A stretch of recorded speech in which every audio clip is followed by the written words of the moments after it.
সুলতান মাহমুদ গজনবী রাহমাতুল্লাহ আলাইহি সামনের প্রদীপ হাতে নিয়ে বের হয়ে গেলেন। তিনি বাজার দিয়ে যাওয়ার সময় দেখে বাজারের এক দোকানদারের দোকানের প্রদীপের পাশে বসে বসে একটা ছেলে কিতাব পড়ে। জিজ্ঞেস করলেন, বাছা তোমার কি প্রদীপ নাই?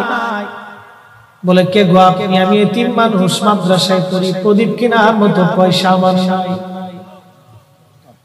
সুলতান মাহমুদ গজনবী চোখের পানি ফেলে দিয়ে চিন্তা করলেন, হায় আল্লাহ, একজন তলাবা কোরআন পড়ে, হাদিস পড়ে, দোকানদারের প্রদীপ হাওলাত করে, আমি সুলতান মাহমুদ গজনবী স্বর্ণের প্রদীপ নিয়ে রাস্তায় পথ চলি।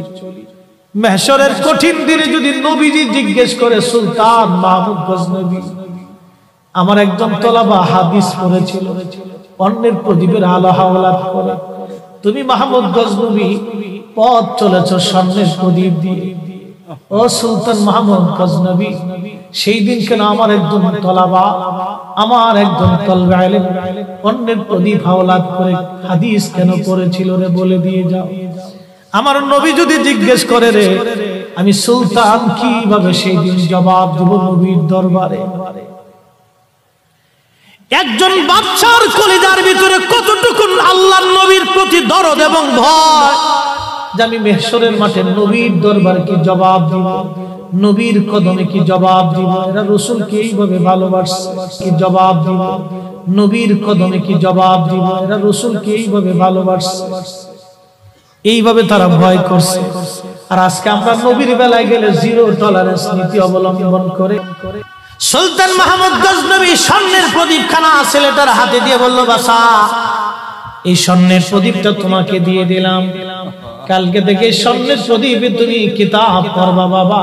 ছেলেটা মহা খুশি। চলে আসলেন সুলতান মাহমুদ গজনবী, রাতের আরামে বিছনায় ঘুমিয়ে পড়েছেন। স্বপ্ন দেখে রে, রাহমাতুল লিল আলামিন তশরীফ গ্রহণ করেছে।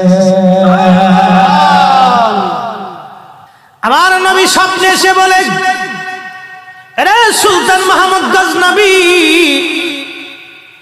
তোমাকে আজকে একটা খুশির সংবাদ দিতে আসছি।